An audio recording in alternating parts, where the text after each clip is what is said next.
Diabetes can affect the eye in different ways. To explain this to you, I will show you a model of the human eye. If you look at the human eye, the eye, as you know, is a ball, isn't it? It's inside there, it goes right in. Now, so if you see the eyeball, this is the back portion of the eye, and that is called as the retina. Now, to give you an example, the eye is like a camera. The eye is the only organ in the body where in life, when somebody is alive, you can actually see the blood vessels.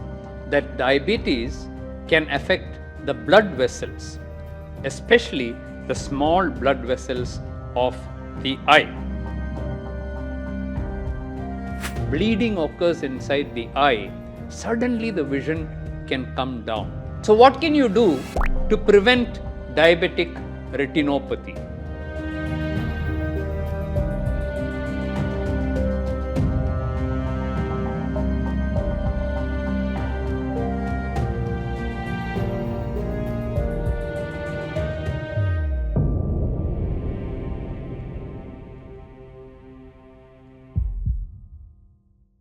Hello everyone, I am Dr. V.Mohan, and today I am going to talk to you about a very important organ in the body which can get affected due to diabetes.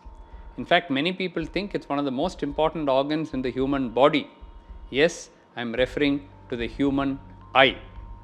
It has been said that next to loss of life, loss of vision is the greatest tragedy that a human being can have. Diabetes can affect the eye in different ways, and my thoughts go back to 30 years ago when we started a diabetic eye unit at our hospital. Many people ask me, we have come here for a sugar checkup, why are you checking our eyes?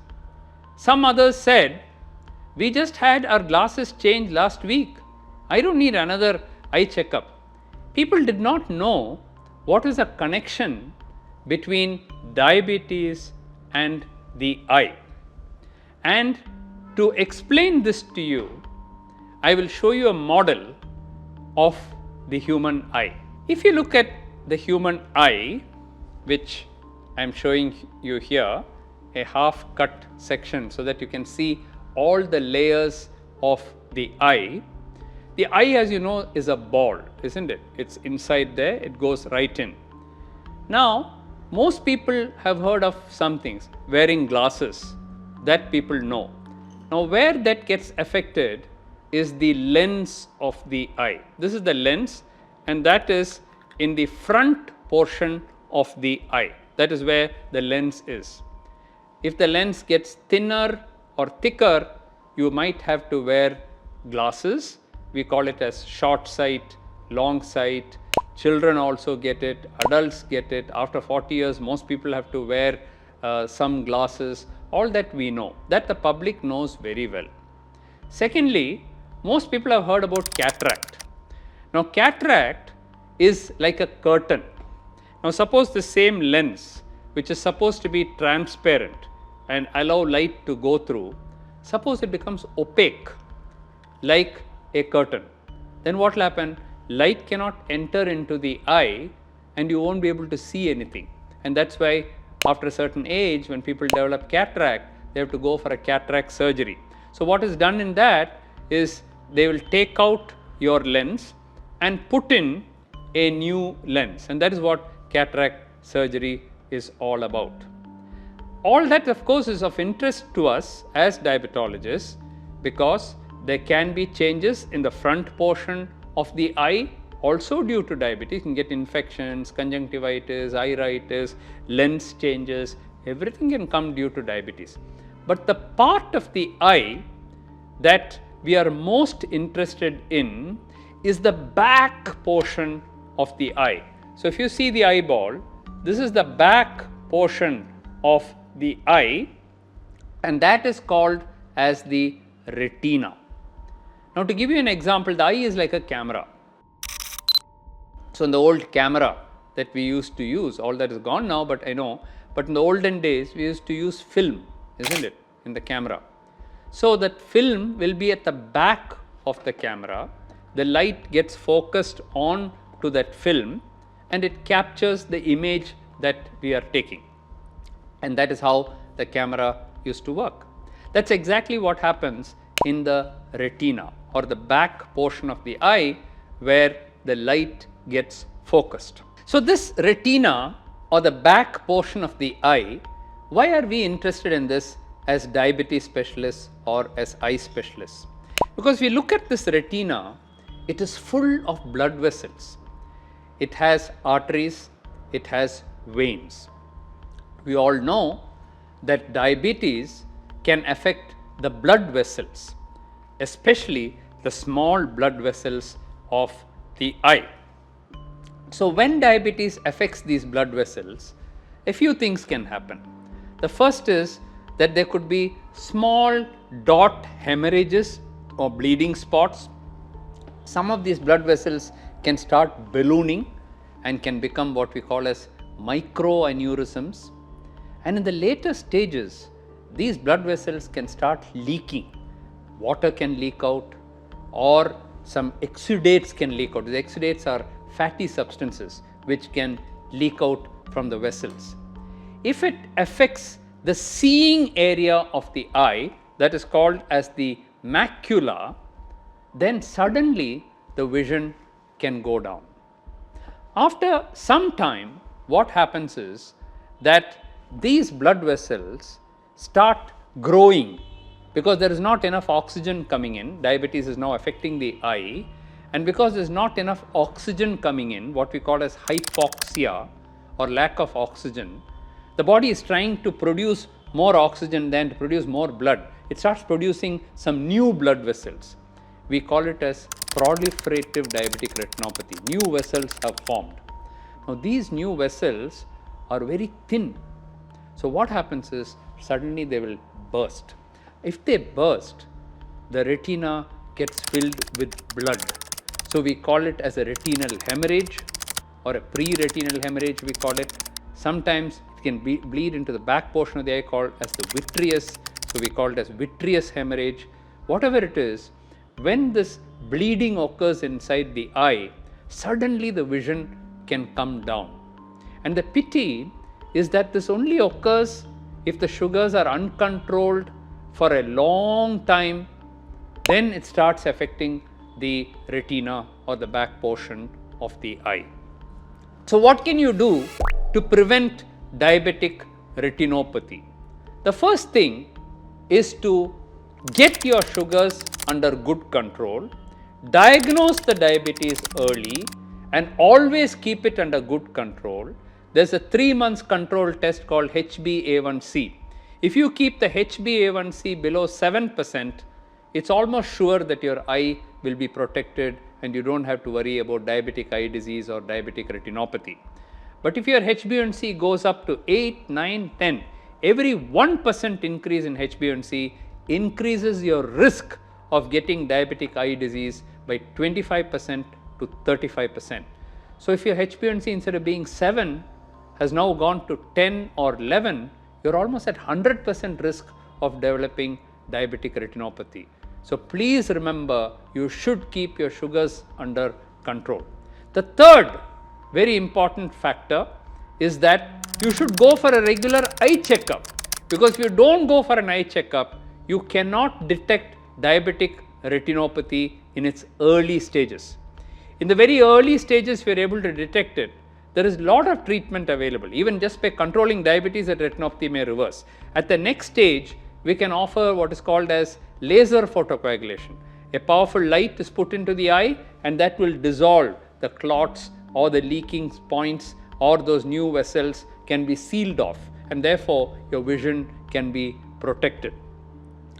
If it goes beyond that and this bleeding has occurred, especially the vitreous hemorrhage has occurred, all is not lost, because you can do a surgery, take out the blood and put in an oil and other things inside into the lens. It's a very complicated procedure done by only very, very highly qualified specialists, and there is a possibility that your vision can still be saved and you may get back your eyesight.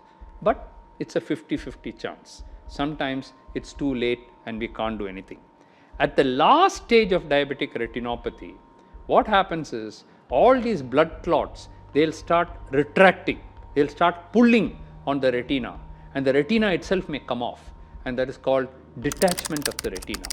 Again, if you ask me, can you treat at that stage? Well, there are a lot of good specialists, retinal specialists, who will be able to stitch the retina back. This is all trying to do the damage or trying to repair the damage after a lot of damage has already occurred. Isn't it much better to prevent the damage? Isn't it better to prevent diabetic retinopathy? And for that, you must start the screening in a diabetic center. Because when do people go to an eye doctor? When their vision is already affected. Until then, they don't think of going to an eye doctor to get their eyes checked, isn't it? But to a diabetic center, people will come even if they have no symptoms. They're coming to check their sugars.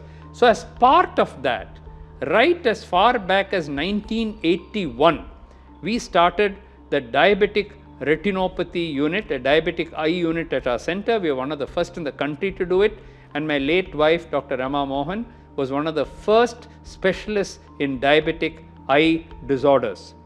By good control of diabetes, by having an annual checkup of your eyes, and if diabetes retinopathy is detected, by giving proper treatment, we can prevent visual loss due to diabetes. Unfortunately, all this is more easily said than done. People will come to us and say, I don't want the eye test, that I'll go somewhere else. You look after my diabetes. And so what happens? Sometimes that eye checkup gets delayed by 1 year and 2 years, and then it may become too late. Unfortunately, today, diabetes is the leading cause of blindness in adults, not only in India, but all over the world. And the bad news is that as the diabetes keeps increasing, diabetic retinopathy can also increase unless we detect the diabetes early, start the screening for the diabetic eye checkup early, and follow all the guidelines that have been laid down. So the next time you come to the diabetic center, even if we forget, please ask. It's been more than a year since my eye was checked up. I was told that every year we should do it. Can you give me an appointment for a diabetic eye checkup? The beauty of it is that all these changes that we see can be easily documented by taking a retinal photograph. There are special cameras by which we can take a simple picture of the eye. It can be even taken on a mobile phone today using smartphones, and it can be sent through email, WhatsApp, etc. Across all our centers in India, we don't have ophthalmologists in all the centers, but we have a retinal camera. So even an optometrist or even a dietitian can, if trained, take a picture of the eye and of the retina and send it to our base hospital here in Chennai or in Hyderabad or in Coimbatore or one of our major branches, where the ophthalmologist can see that and say whether your eye is normal, then come back after a year, or if you have diabetic retinopathy, whether more frequent follow-up is needed. Within 3 months to 6 months, we need to see you again. So diabetic eye checkup, in summary, is one of the fundamental checkups that have to be done in every diabetic clinic, and see that if you have diabetes, from the time of diagnosis onwards, every year you have an eye checkup. In children with type 1 diabetes, the guideline says that after 5 years after diagnosis, the first eye checkup must be done, and thereafterwards annually. Remember, an eye checkup is not a checkup for glasses, it is not a refraction test, it is not a checkup for cataract, it is a retinal checkup. We are checking your retina to find out whether your blood vessels are okay or not. And the beauty of the eye is that the eye is the only organ in the body where in life, when somebody is alive, you can actually see the blood vessels. You can see under the skin, but you're not actually seeing the blood vessel, you're only seeing what is under the skin. Nowhere else in the body, in the kidney or in the heart, unless you do an angiogram or something, you will not be able to see the blood vessels. But in the eye, you simply have to use an ophthalmoscope and see the back of the eye, and you can see not only whether your eyes are normal, but whether the rest of the blood vessels for the whole body are in good condition. More recently, we have found that by looking at the eye, we can even predict who will get kidney disease, who will get heart disease, and we are even trying to refine it further to find out who will develop dementia, Alzheimer's, and so on. So, the eye examination is a very, very important test that you have to do if you have diabetes. Make sure that you have an eye test every year. You will find more videos on diabetes and the eye, diabetes and the kidney, diabetes and the heart, foot complications of diabetes, and most importantly, how to prevent all of these and have a long and healthy life despite diabetes. Thank you.